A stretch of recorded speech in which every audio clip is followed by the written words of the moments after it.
simpang pantura, ku ingin berjumpa bersama teman-teman, bertukar pikiran.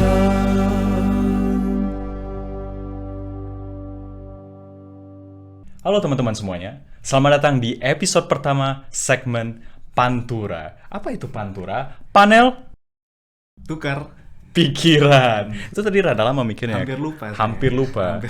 Kok apa itu sebenarnya panel tukar pikiran? Secara singkatnya itu sebenarnya secara harafiah udah jelas ya, tukar Iya. pikiran kan. Ya panel untuk tukar pikiran.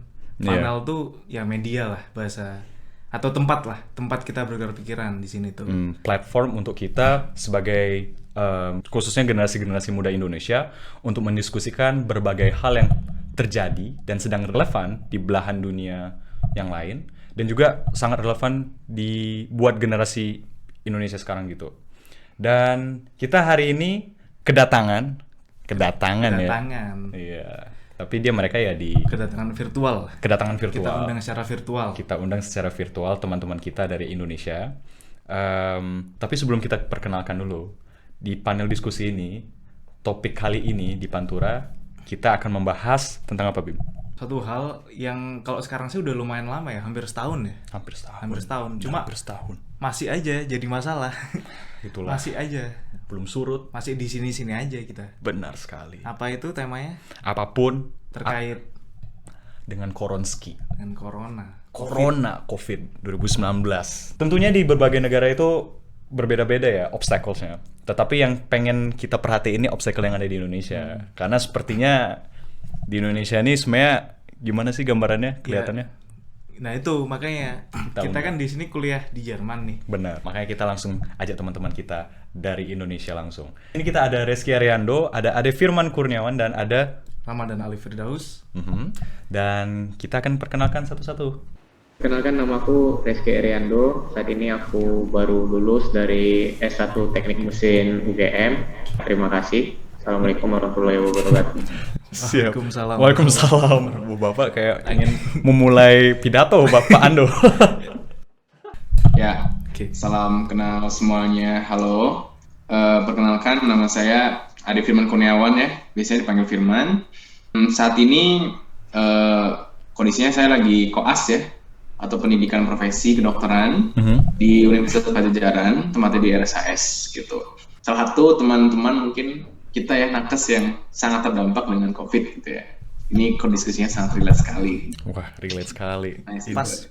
Pas banget nih kita dapatnya nih. Kan. Halo semuanya, Assalamualaikum, selamat pagi, siang, sore, dan malam. Nama Malam. saya Ramadan Ali Firdaus, biasanya dipanggil Lean. Saya sekarang masih sebagai mahasiswa di UGM, jurusan perikanan di Prodi Teknologi Hasil Perikanan, Fakultas Pertanian tahun 2016. Sekarang kesibukan saya masih skripsian dan menjalani sebuah bisnis F&B. Cakep. Relate juga nampaknya. Relate, sangat relate cuy. Itu tadi teman-teman yang kali ini kita undang, kita ajak diskusi, kita ajak bertukar pikiran untuk kita bahas mungkin dampak ya. Dampak, ya, apa sih lebih. akibat-akibat dari COVID nih, khususnya di Indonesia.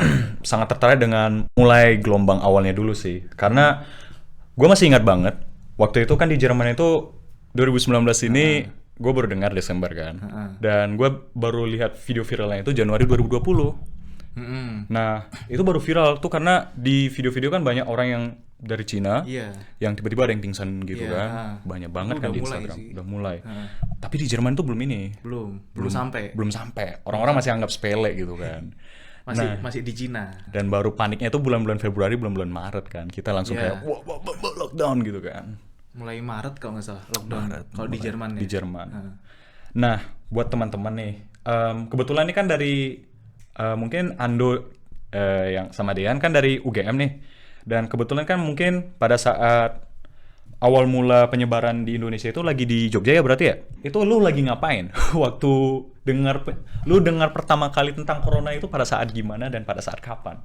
Mulai gempar itu Maret akhir apa April awal gitu. Jadi tuh bener-bener aku selesai sempro itu sempro seminar. Nah terus habis itu alhamdulillahnya itu jadi sebelum lockdown aku udah nyelesain itu semua, jadi mungkin tinggal nanti ini sidangnya mungkin online. Jadi ya bertepatan dengan itu sih, lagi sibuk setelah sempro sama seminar itu tadi. Itu waktu awal-awal corona itu, setelah itu lockdown udah dirumahkan semua, udah habis itu. Tapi berarti di Indonesia itu lockdownnya mulai April? Mungkin April awal kalau seingatku. Kayak lebih lambat kok responnya. Lebih lambat dari Jerman. Lebih lambat benar. Yang waktu itu tuh mulai gempar itu pertama kali seingat saya itu pas dulu ada yang pertama kali terkena corona itu loh, yang di Jabodetabek. Yang beritanya kan itu viral itu malam-malam terus dibawa dengan ambulans. Nah itu pertama kali berita corona itu. Nah di situ dilanjut sama mulai tuh beberapa orang mulai kena, pasien kedua, ketiga dan seterusnya, sampai tiba-tiba itu pemerintah menyatakan untuk lockdown semuanya, disuruh libur. Nah itu tiba-tiba kita di UGM sendiri itu langsung libur gitu, nggak ada prepare dulu, ya udah langsung libur gitu. Pertama kali kita tanggap gitu ya, tapi sebelumnya itu banyak yang beranggapan karena kita berada di wilayah tropis ya, virus itu nggak akan nyampe ke wilayah tropis gitu, karena kita punya iklim yang bagus gitu dan tidak cocok untuk pertumbuhan si virus itu sendiri. Ternyata semua itu meleset gitu dari apa yang udah diperkirakan banyak orang. Nah kalau ini kan berarti waktu pertama kali kena ya, itu lagi di Jogja nih. Itu tuh pertama kali dengar beritanya dari media apa? Atau dari mana? Atau dari temen mungkin, keluarga? Kalau dari saya sendiri sih pertama kali lewat Instagram, lewat media sosial lah seperti Line gitu, Line Today gitu. Ya sama lah, dari media sosial Bang, pertama itu. Oke, dan itu apa ya, lagi proses kuliah gitu, tiba-tiba libur. Soalnya kan kalau di sini tuh Februari Maret kan lagi libur tuh. Lagi libur. Nah kalau di Indo? Itu kita mulai kuliah itu Januari atau Februari itu udah mulai kuliah. Terus di tengah-tengah itu menjelang ya paling udah masuk setengah perkuliahan di fase awal lah ya. Udah setengah menjelang ujian mid semester itu, seingat saya. Kayak apa ya? Kayak libur tiba-tiba gitu? Libur tiba-tiba. Iya, baru libur lagi gitu. Nah itu Mas sendiri seneng nggak sih aslinya tiba-tiba libur gitu? Ya beberapa yang kuliah senang, tapi yang mengerjakan tugas akhir kayak saya waktu itu lagi skripsian itu tentu nggak senang gitu, karena kan semua fasilitas di kampus dibekukan, lab ditutup, akses ke kampus nggak diperbolehkan gitu. Nah kalau Dean kan tadi katanya juga abis barusan sempro tuh. Jadi kalau waktu corona awal-awal itu, kalau di kampusku ya aku pribadi sebenarnya dengan ditutupnya kampus nggak terlalu dirugikan, soalnya emang sudah di semester akhir kan, dan udah nggak ada perkuliahan, nggak ada kelas, dan itu kelas terakhir yang saya selesaikan pas itu seminar 1 SKS.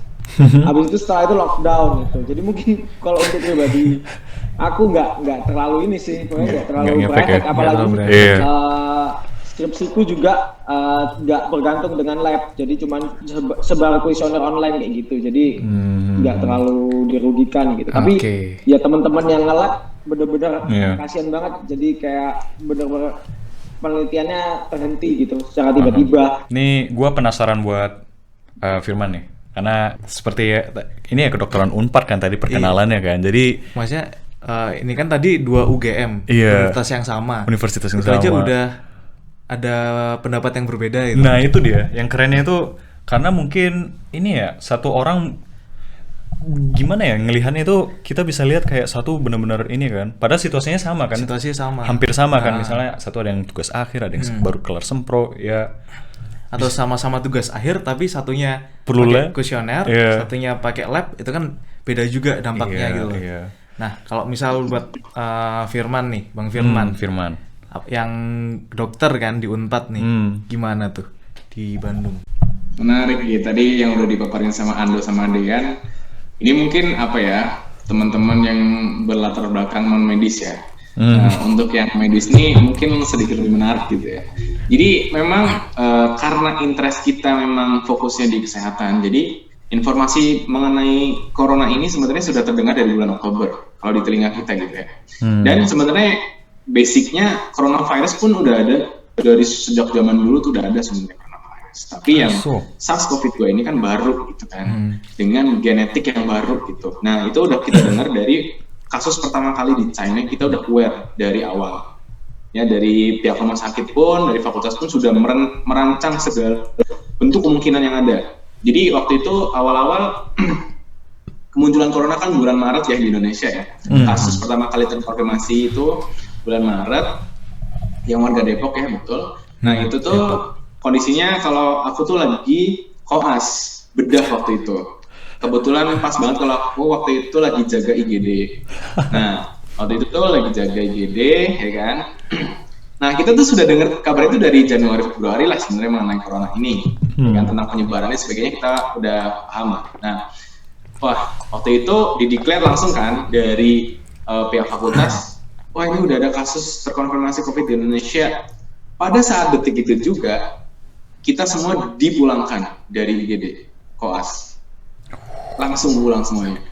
Ya ini keputusan fakultas dan rumah sakit, pulang semuanya. Padahal kita lagi praktek gitu, kita tinggalin semuanya. Nah, ini menarik ya, jadi kita sebagai calon tenaga kesehatan kan ya, kita masih calon itu, betul-betul yang sangat terhalang. Ya. Kalau teman-teman tadi dari Ando, Dean kan mungkin hanya sedikit dari fasilitasnya gitu ya yang terrestriksi ya. Mungkin terutama teman-teman yang menggunakan lab. Kalau kita memang ranahnya di situ kan, di blok tuh satu rumah sakit gimana kita, wow, itu menjadi sebuah pressure yang menjadikan kita tuh culture shock sebenarnya. Karena kan ya gimana gitu, kita kuliah praktikumnya ya langsung ke pasien gitu, dan ini tiba-tiba virtual gitu. Ya makanya kita pun mengalami yang namanya pembelajaran jarak jauh atau PJJ ya, pembelajaran daring ya kan. Itu menyiksa teman-teman tenaga kesehatan, calon tenaga kesehatan, menyiksa sekali, luar biasa menyiksa. Kita akhirnya kembali ke belajar melalui textbook. Itu yang luar biasa menjadi restriksi banget. Kita udah lulus S1, kita udah bosan lah istilahnya ngomongin udah penyakit diskusi ya, literatur doang tuh bosan. Udah biasanya kita ngomongin pasien, tapi kembali lagi ke textbook itu luar biasa sulit sekali. Itu halangan yang sangat signifikan ya. Jadi kompetensi kita pun juga akhirnya menurun. Nah, dan juga kita juga punya label ya, kita koas generasi COVID ya. Ini luar biasa sekali ya, kompetensinya sangat terpotong gitu, sangat banyak yang hilang. Jadi misalnya kayak THT kemarin ya, saya di THT di Rumah Sakit Cibabat, kemarin udah sempat masuk lagi. Alhamdulillah, ada sekitar 3-4 bulanan masuk lah, alhamdulillah. Jadi PJJ itu lama banget, ya kan? Dari mulai Maret sampai September itu PJJ, terus itu masuk. Nah, masuk tuh udah ngerasain, ya kan, stase psikiatri, THT, forensik dan sebagainya. Itu jauh benar-benar. Misal kompetensinya 40 penyakit, yang kita bisa kuasai mungkin secara maksimal cuma 10 lah. Makanya kita belajar sendiri lagi, kayak gitu. Tapi ini akhirnya kita merangkap. Gue menarik, ini buat teman-teman ya bertiga ya. Ini bukan pertanyaan besar lagi ya, tapi ini lebih ke sub pertanyaannya lagi. Karena PJJ itu kan merupakan suatu halangan ya, khususnya buat si ini kan, yang benar-benar tenaga medis kan, yang lagi belajar ini kan.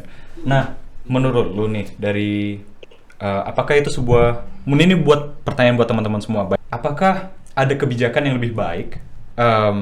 Ini kalau misalnya kita rada spesifik ya, kebijakan dalam arti kata, sekarang kan memang kan kalau kita dengar, apalagi kalau misalnya masalah itu baru datang ya, baru bulan Maret, ya kalau personally ya, bukan personally, opini gue, itu memang menyiksa gimana pun, kalau misalnya udah memang harus PJJ mainnya kan, itu wise choice, itu wise ini kan, option kan.